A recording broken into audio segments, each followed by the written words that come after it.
RS Bengali ক্লাসরুমে সকলকে স্বাগত। আজকের ভিডিওতে আমি পশ্চিমবঙ্গ মধ্যশিক্ষা পর্ষদ অনুমোদিত ষষ্ঠ শ্রেণীর বাংলা পাঠ্য বইয়ের অন্তর্গত একদম প্রথমেই যে কবিতাটি রয়েছে নীরেন্দ্রনাথ চক্রবর্তী রচিত ভরদুপুরে কবিতা, এই কবিতাটির হাতে কলমে অংশের সমস্ত প্রশ্নের উত্তর করিয়ে দেবো। এই একটি ভিডিওতেই তোমরা ভরদুপুরে কবিতাটির হাতে কলমে অংশের সমস্ত প্রশ্নের উত্তর পেয়ে যাবে। সুতরাং আমি চাইবো তোমরা ভিডিওটি স্কিপ না করে একদম প্রথম থেকে শেষ পর্যন্ত দেখো। তবে ভরদুপুরে কবিতার প্রশ্ন উত্তরের ভিডিও দেখার আগে আমি বলবো যে তোমরা অবশ্যই কবিতাটি পাঠ করে কবিতার বিষয়বস্তু ভালো করে বুঝে নেবে, কারণ তোমরা যদি কবিতার বিষয়বস্তু একবার ভালো করে বুঝতে পারো সেক্ষেত্রে তোমাদের প্রশ্নের উত্তরগুলি করতে আরো সুবিধা হবে। এই প্রসঙ্গে বলে রাখি, ভরদুপুরে কবিতাটির বিষয়বস্তু বিশ্লেষণের ভিডিও আগেই আরএস বেঙ্গলি ক্লাসরুম এই চ্যানেলে প্রকাশিত হয়েছে। তোমরা যারা এখনো পর্যন্ত সেই ভিডিওটি দেখে উঠতে পারোনি তাদের জন্য আমি ডেসক্রিপশনে লিংক দিয়ে দেবো, তোমরা অবশ্যই সেখান থেকে ভিডিওটি দেখে নেবে। শুরু করছে আজকের মূল ভিডিও, ভরদুপুরে কবিতাটির হাতে কলমে অংশের সমস্ত প্রশ্নের উত্তর। ভরদুপুরে কবিতাটির হাতে কলমে অংশের একদম প্রথম দুটি প্রশ্ন করা হয়েছে কবি পরিচিতি অংশ থেকে। একের এক দাগের প্রশ্নে বলা হচ্ছে নীরেন্দ্রনাথ চক্রবর্তীর জন্মস্থান কোথায়। এই প্রশ্নের উত্তর তোমরা লিখবে নীরেন্দ্রনাথ চক্রবর্তীর জন্মস্থান বাংলাদেশের ফরিদপুর জেলায়। একের দুই দাগের প্রশ্ন, তার লেখা দুটি কাব্যগ্রন্থের নাম লেখো। এই প্রশ্নের উত্তর তোমরা লিখবে নীরেন্দ্রনাথ চক্রবর্তীর লেখা দুটি কাব্যগ্রন্থের নাম নীল নির্জন ও অন্ধকার বারান্দা। এই কাব্যগ্রন্থের নাম দুটিকে অবশ্যই সিঙ্গেল ইনভার্টেড কমার মধ্যে রাখবে। এবারে আসছি দুই দাগে। এখানে বলা হচ্ছে নিচের প্রশ্নগুলির একটি বাক্যে উত্তর দাও। দুইয়ের এক দাগের প্রশ্ন, অশ্বত্থ গাছকে পথিক জনের ছাতা বলা হয়েছে কেন। এই প্রশ্নের উত্তর তোমরা লিখবে নীরেন্দ্রনাথ চক্রবর্তী রচিত ভরদুপুরে কবিতায় অশ্বত্থ গাছকে পথিক জনের ছাতা বলা হয়েছে কারণ ছাতা যেমন মানুষকে রোদ বৃষ্টি থেকে রক্ষা করে, তেমনি প্রচণ্ড রোদে অশ্বত্থ গাছটি ছাতার মতোই পথিকদেরকে শীতল ছায়ায় আশ্রয় দেয়। দুইয়ের দুই দাগের প্রশ্ন, রাখালরা গাছের তলায় শুয়ে কি দেখছে।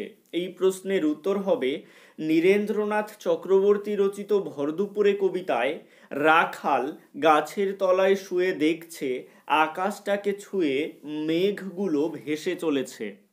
দুইয়ের তিন দাগের প্রশ্ন, নদীর ধারের কোন দৃশ্য কবিতায় ফুটে উঠেছে। এই প্রশ্নের উত্তর তোমরা লিখবে নীরেন্দ্রনাথ চক্রবর্তী রচিত ভরদুপুরে কবিতায় দেখা যায় নদীর ধারে একটি বড় নৌকা বাঁধা রয়েছে, যার খোলের মধ্যে বোঝাই করা আছে শুকনো খড়ের আটি।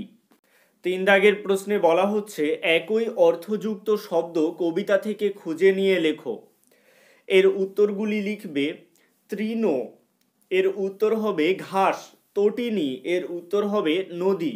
গোরক্ষক, এর উত্তর হবে রাখাল। পৃথিবী, এর উত্তর হবে বিশ্বভুবন। জলধর, এর উত্তর হবে মেঘ। চার দাগে বলা হচ্ছে নিচের বিশেষ্য শব্দগুলিকে বিশেষণে এবং বিশেষণ শব্দগুলিকে বিশেষ্যে পরিবর্তিত করো।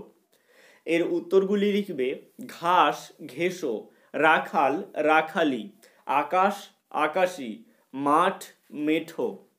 এবারে চলে আসছি পাঁচ দাগে। এখানে বলা হচ্ছে পাশে দেওয়া শব্দগুলির সঙ্গে উপসর্গ যোগ করে নতুন শব্দ তৈরি করো। নদী, এর সাথে উপসর্গ যোগ করে নতুন শব্দ হবে উপনদী। আদর, এর সাথে উপসর্গ যোগ করে নতুন শব্দ হবে অনাদর। বাতাস, এর সাথে উপসর্গ যোগ করে নতুন শব্দ হবে সুবাতাস।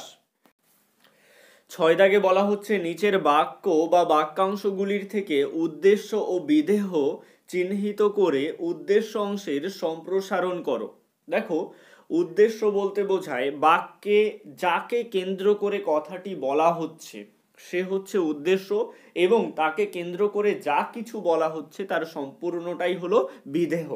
আমাদের এখানে উদ্দেশ্য এবং বিধেয় অংশটিকে তো চিহ্নিত করতে হবেই, তার সাথে উদ্দেশ্য অংশের সম্প্রসারণ করতে হবে। তো এখানে দেখো ছয়ের এক দাগের বাক্য আছে ওই যে অশ্বত্থ গাছটি ও তো পথিক জনের ছাতা। এখানে উদ্দেশ্য হলো অশ্বত্থ গাছটি, কারণ অশ্বত্থ গাছটি সম্পর্কে বলা হচ্ছে। বিধেয়, অশ্বত্থ গাছটি সম্পর্কে কি বলা হচ্ছে? ও তো পথিক জনের ছাতা, তাই এই অংশটুকু হবে বিধেয়। তারপরে আছে উদ্দেশ্যের সম্প্রসারণ। এখানে লিখবে নির্জন মাঠে দাঁড়িয়ে থাকা ওই যে অশ্বত্থ গাছটি। যে পদগুলি উদ্দেশ্যটিকে আরো স্পষ্ট করে তোলে তাকে বলা হয় উদ্দেশ্যের সম্প্রসারণ। 6-এর 2 দাগের বাক্য আছে কেউ কোথা নেই বাতাস ওড়ায় মিহিন সাদা ধুলো। এখানে উদ্দেশ্য হলো বাতাস, বিধেয় হলো কেউ কোথা নেই ওড়ায় মিহিন সাদা ধুলো, আর উদ্দেশ্যের সম্প্রসারণ হলো খামখেয়ালি বাতাস। এবারে আসছি 6-এর 3 দাগে। এখানে বলা হচ্ছে আঁচল পেতে বিশ্বভুবন ঘুমোচ্ছে এইখানে। এই বাক্যটির উদ্দেশ্য হলো বিশ্বভুবন, বিধেয় হলো আঁচল পেতে ঘুমোচ্ছে এইখানে, উদ্দেশ্যের সম্প্রসারণ হলো সমগ্র বিশ্বভুবন। 7 দাগের প্রশ্নে বলা হচ্ছে বিশ্বভুবন শব্দে বিশ্ব আর ভুবন শব্দ দুটির একত্র উপস্থিতি রয়েছে যাদের অর্থ একই। এমন 5টি নতুন শব্দ তুমি তৈরি করো, অর্থাৎ দুটি শব্দ জুড়ে তোমাকে নতুন একটি শব্দ তৈরি করতে হবে, কিন্তু যে দুটি শব্দ তুমি জুড়বে সেই দুটি শব্দের অর্থ যেন একই হয়। এমন 5টি শব্দ তোমরা লিখতে পারো জগৎ সংসার, ভুল ভ্রান্তি, লজ্জা শরম, সাজসজ্জা, বিশ্ব ব্রহ্মাণ্ড। এই শব্দগুলিতে দেখো জগৎ মানেও যা, সংসার মানেও তাই, ভুল মানেও যা, ভ্রান্তি মানেও তাই। তো এই ধরনের 5টি শব্দ তোমাদের এখানে লিখতে বলা হয়েছে, এগুলি তোমরা লিখে দিতে পারো। 8 দাগে বলা হচ্ছে ক্রিয়ার কাল নির্ণয় করো, কোনটিতে কাজ চলছে কোনটিতে বোঝাচ্ছে কাজ শেষ হয়ে গেছে সেটাও আমাদেরকে লিখতে বলা হচ্ছে। 8-এর 1 দাগে আছে চড়ছে দূরে গরু বাছুর। চড়ছে শব্দের নিচে দাগ দেওয়া আছে, চড়ছে মানে এখন চড়ছে, এটা হলো ঘটমান বর্তমান, তাহলে এই বাক্যটিতে কাজ চলছে। 8-এর 2 দাগের বাক্য দেখছে রাখাল মেঘগুলো যায় আকাশটাকে ছুঁয়ে। যায় শব্দের নিচে দাগ দেওয়া আছে, এটি হবে ঘটমান বর্তমান, এটি কাজ চলছে বোঝাচ্ছে। 8-এর 3 দাগের বাক্য নদীর ধারে বাঁধা কাদের ওই বড় নৌকাটি। বাঁধা অর্থাৎ আগেই বাঁধা হয়ে গেছে, এখন বাঁধা আছে কিন্তু বাঁধা হয়েছে আগে, এটা হবে পুরা ঘটিত বর্তমান যার কাজ শেষ হয়ে গেছে। 8-এর 4 দাগে আছে বাতাস ওড়ায় মিহিন সাদা ধুলো। ওড়ায় শব্দের নিচে দাগ আছে, ওড়ায় মানে কি এখন ওড়াচ্ছে, ঘটমান বর্তমান, তাহলে কি কাজ চলছে। 8-এর 5 দাগে বলা হচ্ছে আঁচল পেতে বিশ্বভুবন ঘুমোচ্ছে এইখানে।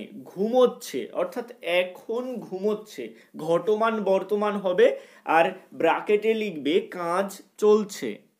এবারে চলে আসছি 9 দাগে। এখানে বলা হচ্ছে নিচের বাক্যগুলির গঠনগত শ্রেণীবিভাগ করো, সরল, যৌগিক ও জটিল। 9-এর 1 দাগের বাক্য তলায় ঘাসের গালচেখানি আদর করে পাতা, এটি অবশ্যই সরল বাক্য। 9-এর 2 দাগের বাক্য ওই যে অশ্বত্থ গাছটি ও তো পথিক জনের ছাতা, এটি হবে জটিল বাক্য। 9-এর 3 দাগ ভর দুপুরে যে যার ঘরে ঘুমোচ্ছে লোকগুলো, এটা হবে সরল বাক্য। 9-এর 4 দাগ যে জানে সেই জানে, এটাও হবে জটিল বাক্য। 10 দাগে বলা হচ্ছে ওই যে অশ্বত্থ গাছটি অংশে ওই একটি দূরত্ববাচক নির্দেশক সর্বনাম। এমন আরো কয়েকটি সর্বনামের উদাহরণ দাও, যেমন ও, উহা, উনি, ওরা, যে সমস্ত সর্বনাম দিয়ে দূরত্বকে বোঝাচ্ছে। এর উত্তরগুলি লিখবে এই, ওই, ওটা, এটা, এগুলো, ওগুলো ইত্যাদি। এবারে চলে আসছি 11 দাগে। এখানে বলা হচ্ছে পথিক জনের ছাতা। সম্বন্ধ পদটি চিহ্নিত করো, কবিতায় থাকা সম্বন্ধ পদ খুঁজে লেখো আর নতুন সম্বন্ধ পদযুক্ত শব্দ তৈরি করো, যেমন গোঠের রাখাল, দুপুরের ঘুম। এর উত্তর তোমরা লিখবে কবিতায় থাকা সম্বন্ধ পদগুলি হলো জনের, ঘাসের, খোলের, খড়ের প্রভৃতি। তো এমন নতুন কিছু শব্দ তোমরা লিখতে পারো গায়ের জোর, চালের পায়েস, সোনার হার, বাঁশির সুর, মায়ের আঁচল প্রভৃতি। 12 দাগে বলা হচ্ছে ওই বড় নৌকাটি বলতে বোঝায় একটি নৌকোকে। নৌকার সঙ্গে এখানে টি নির্দেশক বসিয়ে এক বচন বোঝানো হয়েছে। এরকম একটি মাত্র এক বচনের রূপ বোঝাতে কোন কোন নির্দেশক ব্যবহৃত হতে পারে তা উদাহরণ দিয়ে লেখো। এর উত্তর লিখবে টা নির্দেশক দিয়ে গাছটা, খানা নির্দেশক দিয়ে বইখানা, খানি নির্দেশক দিয়ে গ্রামখানি। 13 দাগের প্রশ্নে চলে আসছি। এখানে বলা হচ্ছে কবিতা থেকে বহু বচনের প্রয়োগ রয়েছে এমন শব্দ খুঁজে নিয়ে লেখো। প্রসঙ্গত শব্দকে আর কি কি ভাবে আমরা বহু বচনের রূপ দিতে পারি তা উদাহরণের সাহায্যে বুঝিয়ে দাও। এর উত্তর লিখবে কবিতায় থাকা বহু বচন যুক্ত শব্দগুলি হলো মেঘগুলো, লোকগুলো প্রভৃতি। এছাড়াও যেভাবে শব্দকে বহুবচনের রূপ দেওয়া যায় তা হলো রা নির্দেশক দিয়ে তোমরা বহুবচন করতে পারো ছাত্ররা, এরা নির্দেশক দিয়ে তোমরা বহুবচন করতে পারো লোকেরা, গুলো নির্দেশক দিয়ে তোমরা বহুবচন করতে পারো ছেলেগুলো, গুলি নির্দেশক দিয়ে তোমরা বহুবচন করতে পারো বইগুলি প্রভৃতি। এবারে চলে আসছি 14 দাগের প্রশ্নে। এখানে বলা হচ্ছে নিচের প্রশ্নগুলির নিজের ভাষায় উত্তর লেখো। 14 1 দাগের প্রশ্ন, আঁচল পেতে বিশ্বভুবন ঘুমোচ্ছে এইখানে, কবির এমন ভাবনার কারণ কি? এই প্রশ্নের উত্তর তোমরা লিখবে নীরেন্দ্রনাথ চক্রবর্তী রচিত ভরদুপুরে কবিতায় কবি গ্রাম বাংলার নির্জন দুপুরের এক অপরূপ চিত্র অঙ্কন করেছেন, যেখানে পথিকজনের ছাতার মতো অশ্বত্থ গাছ দাঁড়িয়ে আছে তলায় ঘাসের গালিচা পেতে। গাছের তলায় শুয়ে রাখাল দেখছে মেঘগুলো আকাশটাকে ছুঁয়ে চলে যাচ্ছে। ভর দুপুরে কেউ কোথাও নেই, বাতাসে উড়ছে মিহিন সাদা ধুলো। ভর দুপুরে মানুষগুলো যে যার ঘরে ঘুমোচ্ছে। কবি নিজেও কখন ডুব দিয়েছে এই নির্জনতার সাগরে। আলস্য ও নির্জনতার অনুভূতি কবিকে উদ্বুদ্ধ করেছে এমন ভাবনায়। তার মনে হচ্ছে শুধু মানুষ নয়, সারা বিশ্বভুবন তথা প্রকৃতিও যেন এই দুপুরে আঁচল পেতে ঘুমোচ্ছে। 4 2 দাগের প্রশ্নটিতে বলা হচ্ছে ভর দুপুরে কবিতায় গ্রাম বাংলার এক অলস দুপুরের ছবি খুঁজে পাওয়া যায়, কবিতায় ফুটে ওঠা সেই ছবিটি কেমন লেখো। 4 1 দাগের প্রশ্নের উত্তরটি আমি যেভাবে করিয়ে দিয়েছি সেটি যদি তোমরা ভালোভাবে মুখস্থ করতে পারো বা বুঝতে পারো তাহলে তোমরা 4 2 দাগের প্রশ্নের উত্তরও খুব সহজেই পারবে। একই রকম লিখে নাও, নীরেন্দ্রনাথ চক্রবর্তী রচিত ভর দুপুরে কবিতায় কবি গ্রাম বাংলার নির্জন অলস দুপুরের এক অপরূপ চিত্র অঙ্কন করেছেন, যেখানে পথিক জনের ছাতার মতো অশ্বত্থ গাছ দাঁড়িয়ে আছে তলায় ঘাসের গালিচা পেতে। গাছের তলায় শুয়ে রাখাল দেখছে মেঘগুলো আকাশটাকে ছুঁয়ে চলে যাচ্ছে। জনহীন নদীর ধারে খোলের মধ্যে খড়ের আটি বোঝাই করে দাঁড়িয়ে আছে একটি বড় নৌকা। ভর দুপুরে কেউ কোথাও নেই, বাতাসে উড়ছে মিহিন সাদা ধুলো। মানুষগুলো যে যার ঘরে ঘুমোচ্ছে। কবি নিজেও কখন ডুব দিয়েছে এই নির্জনতার সাগরে। কবি অনুভব করেছেন শুধু মানুষ নয়, আঁচল পেতে বিশ্বভুবনও যেন ঘুমোচ্ছে এই অলস দুপুরে। এবারে চলে আসছি 14 3 দাগের প্রশ্নে। এখানে বলা হচ্ছে কোনো এক ছুটির দিনে দুপুরবেলায় তোমার বাড়ির চারপাশ জুড়ে কেমন পরিবেশ সৃষ্টি হয় তা জানিয়ে বন্ধুকে একটি চিঠি লেখো। এটি তোমরা নিজেরাও চেষ্টা করতে পারো। ডান দিকের ওপরে যে চিঠিটি পাঠাচ্ছে তার ঠিকানা লিখবে সংক্ষেপে। দেখো এখানে একটি ঠিকানা লেখা রয়েছে বাদুড়িয়া, উত্তর 24 পরগনা, এবং তারিখটি সঠিকভাবে দেবে। তারপরে চিঠি লিখতে শুরু করবে। দেখো এখানে লেখা আছে, প্রিয় মাম, আশা করি ভালো আছিস। তোর পড়াশোনা কেমন চলছে? এখন তো গরমের ছুটি চলছে, তাই দুপুরটা বাড়িতেই কেটে যায়। আর এই গ্রীষ্মের দুপুরে প্রকৃতির মাঝে সময় কাটাতে দারুণ লাগে। দুপুরে সবাই খেয়ে শুয়ে পড়লে চারিদিক নিস্তব্ধ হয়ে যায়। দূর থেকে শোনা যায় পাখির ডাক, কুকুরগুলো গাছের ছায়ায় আশ্রয় নেয়। একটা গরম বাতাস বইতে থাকে। হোস্টেলের দিনগুলো খুব মিস করি, তবে এখানে দুপুরের নির্জন প্রকৃতির মাঝে সময় কাটাতে দারুণ লাগে। তোর বাড়িতে দুপুরবেলায় সময় কেমন কাটে লিখে জানাতে ভুলিস না। কাকু কাকিমাকে আমার প্রণাম জানাস। ইতি তোর প্রিয় পূজা। অর্থাৎ যে চিঠিটি পাঠাচ্ছে তার নাম ডান পাশে নিচে ইতি দিয়ে লিখবে এবং যে চিঠিটি পাঠাচ্ছে তার ঠিকানা সংক্ষেপে চিঠির ডান পাশে উপরের দিকে লিখবে এবং যাকে চিঠিটি পাঠানো হচ্ছে তার ঠিকানা লিখবে চিঠির নিচের বাঁ দিকের বক্সে। এখানে দেখো একটি ঠিকানা লিখে দেওয়া রয়েছে এবং বক্সের কোনায় অবশ্যই ডাক টিকিট লাগাবে। যেখানে ডাক টিকিট লিখে দেওয়া রয়েছে ওখানে একটি ডাক টিকিট লাগাতে হবে। এখানে একটি ঠিকানা লেখা আছে, তোমরা এটাও লিখতে পারো।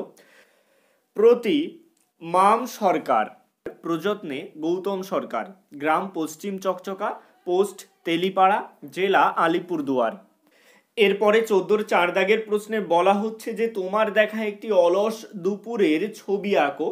এই প্রশ্নের উত্তরটি তোমরা নিজেরা চেষ্টা করবে ছবি আঁকতে।